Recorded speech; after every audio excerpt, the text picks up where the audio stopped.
நீங்கள் இந்த வீடியோவில் எந்த விஷயத்தை பற்றி பேச போகிறோம் அப்படின்னு சொல்லி கேட்டோம் அப்படின்னா, நேற்று ஆரம்பித்து இன்னைக்கு வரைக்குமே வந்துட்டு சென்னை இருக்கு இல்லையா, சென்னையை சுற்றி நடக்கக்கூடிய இந்த கார் ரேஸ் அப்படின்றது தான் பலராலையுமே ரொம்ப பெரிய விஷயமா பேசப்பட்டுக்கிட்டு இருக்கு அப்படின்னே சொல்லலாம். ஏன்னா இதுக்காக பார்த்தோம் அப்படின்னா எக்கச்சக்கமான மெனக்கடல் அப்படின்றது அரசு சார்பில் வந்து எடுக்கப்பட்டிருக்கு. இதை தாண்டி பார்த்தோம் அப்படின்னா ஒரு சிலர் இதுக்கு எதிரான விமர்சனங்கள் அப்படின்றதையும் சொல்லிக்கிட்டு இருக்காங்க. நம்ம இதுக்குள்ளே நடக்கக்கூடிய பொலிட்டிக்கல் சார்ந்த விஷயங்களை பேசாமல் நம்ம எல்லாருக்குமே ஒரு டவுட் இருக்கும்.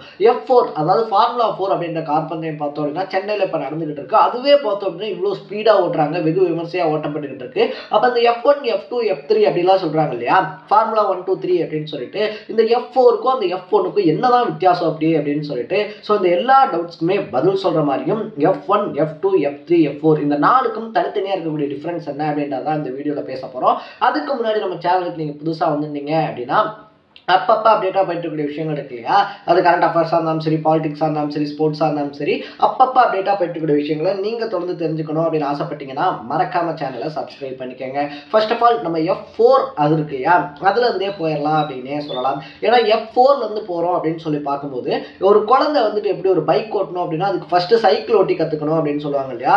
ஸோ இது எல்லாத்துக்குமே பார்த்தோம் அப்படின்னா என் பாயிண்ட் அப்படின்றது F1 அப்படின்றது தான் அப்படின்னே சொல்லலாம். ஸோ F4 F3 F2 இது எல்லாருமே ஓட்டுறதுக்கான காரணம் என்ன அப்படின்னு சொல்லி கேட்டோம்னா இதெல்லாம் ஓட்டினா தான் நம்ம F1 ஓட்ட முடியும் அப்படின்றது தான். ஸோ F4 அப்படின்றது பார்த்தோம்னா F1 இருக்கு இல்லையா, ஃபார்முலா 1 ஓட்டுறதுக்கான ஸ்டார்டிங் ஸ்டேஜ் அப்படின்னு தான் சொல்லணும். ஏன்னா இது வந்துட்டு பார்த்தோம் அப்படின்னா F1ஓட கம்பேர் பண்ணும்போது வந்துட்டு நிறைய கார் ரேசர்ஸ் இருக்காங்க இல்லையா, கார் ரேசர்ஸ் ஆகணும் அப்படின்னு சொல்லி ஆசைப்படக்கூடியவங்க, கார் ரேஸ் ஓட்டணும் அப்படின்னு சொல்லி ஆசைப்படக்கூடியவங்க எல்லாம் இருப்பாங்க இல்லையா, அவங்க எல்லாருக்குமே பார்த்தோம் அப்படின்னா ஃபினான்ஷியல் ரீதியாக வந்துட்டு கொஞ்சம் எலிஜிபிளாக இருக்கும் அப்படின்னே சொல்லலாம். ஃபார்முலா 1ஓட கம்பேர் பண்ணும்போது பார்த்தோம் அப்படின்னா ஃபார்முலா 4 இருக்கு இல்லையா, அதுக்கு ஆகக்கூடிய செலவு வந்துட்டு ரொம்ப கம்மி அப்படின்னே சொல்லலாம். பட் ஃபார்முலா 4லேயே பார்த்தோம் அப்படின்னா அதனுடைய ஸ்டார்டிங் ஸ்பீட் அப்படின்றதே வந்துட்டு கிட்டத்தட்ட 270 கிலோமீட்டருக்கு இருக்கும் அப்படின்னு தான் சொல்லப்படுது. ஸோ ஃபார்முலா 4 பொறுத்த வரைக்குமே பார்த்தோம்னா இதில் வந்துட்டு உலக சாம்பியன்ஷிப் அப்படின்றதெல்லாம் கிடையாது. இதனுடைய ஹையஸ்ட் லெவலே என்ன அப்படின்னு சொல்லி பார்த்தோம்னா தேசிய அளவிலான போட்டிகள், அதாவது நேஷனல் சாம்பியன்ஷிப் இந்த மாதிரி தான் வந்துட்டு நடக்கும். அதுவும் தெற்காசியாவை பொறுத்த வரைக்குமே பார்த்தோம் அப்படின்னா ஆசியாவிலே இது வரைக்குமே வந்துட்டு நைட் ஸ்ட்ரீட்டில் வந்துட்டு இந்த மாதிரியான கார் ரேஸ் அப்படின்றது நடந்ததுல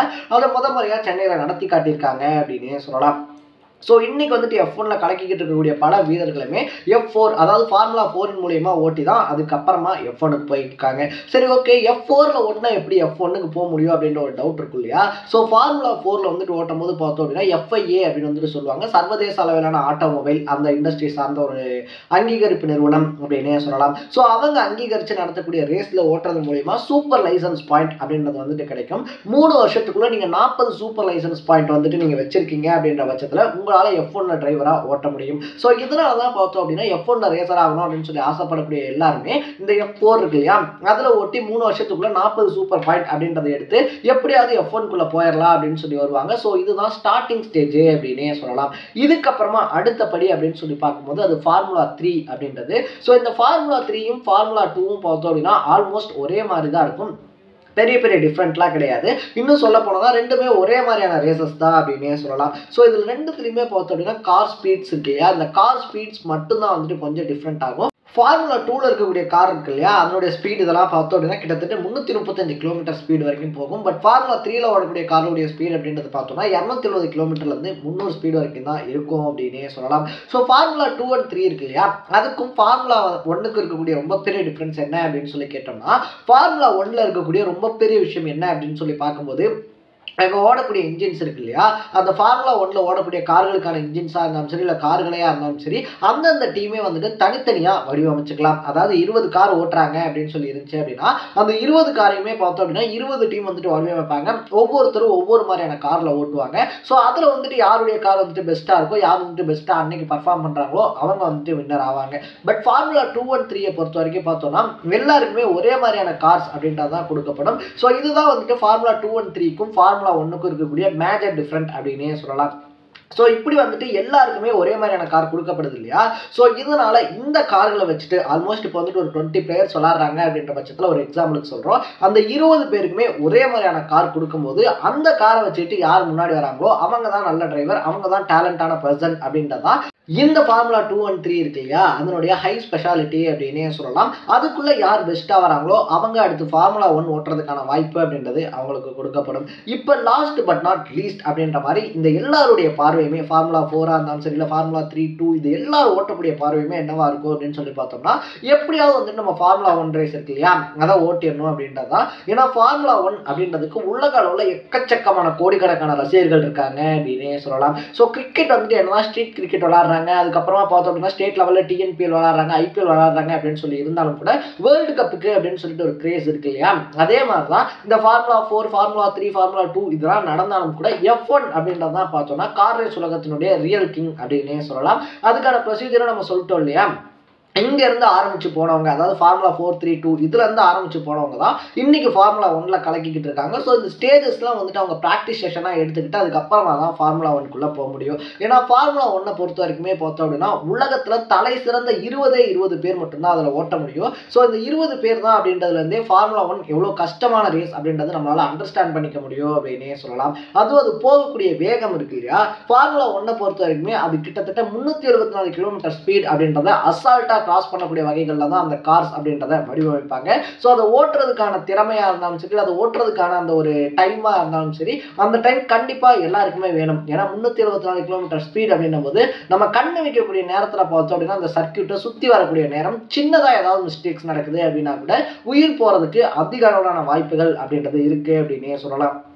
தமிழ்நாட்டை பொறுத்த வரைக்குமே பார்த்தோம் அப்படின்னா கார்த்திக் நரேன் அப்படின்னு சொல்லிட்டு ஒரு F1 ஃபார்முலா ரேஸ் வீரர் இருந்தார். அதுக்கப்புறமா அஜித் இருக்கார் இல்லையா, அஜித் வந்துட்டு ஃபார்முலாலாம் ஓட்டியிருக்காங்கன்னு சொல்கிறாங்களே, அது 1, 2, 3, 4 அப்படின்னு சொல்லி கேட்டோம்னா ஃபார்முலா 2 இருக்கு இல்லையா, அதில் தான் பார்த்தோம் அப்படின்னா நம்ம அஜித் கார் ஓட்டிக்கிட்டு இருந்தாரு அப்படின்னு சொல்லலாம். ஸோ இது மட்டும் இல்லாமல் பார்த்தோம்னா இதுக்குன்னு சொல்லிட்டு பிரத்யேகமான கார்கள் தான் வந்துட்டு வடிவமைக்கப்படும். அந்த கார்கள்லாம் பார்த்தோம்னா வெளிநாட்டிலேருந்து கொண்டு வந்து அதுக்கப்புறமா தான் இங்கே போடக்கூடிய சர்க்கியூட்ஸில் அவங்களால ஓட்ட முடியும் அப்படின்னு சொல்லப்படுது. ஸோ சென்னையை பொறுத்த வரைக்குமே பார்த்தோம் அப்படின்னா சென்னை தீவுத்திடல் இருக்கு இல்லையா, அங்கே ஆரம்பித்து பார்த்தோம்னா அண்ணா சாலை வழியாக போய் மறுபடியும் சென்னை தீவுத்திடலே நேப்பியர் பாலத்தெல்லாம் தாண்டி முடிகிற அளவுக்கு தான் இந்த சர்க்கியூட் அப்படின்றது போடப்பட்டிருக்கு.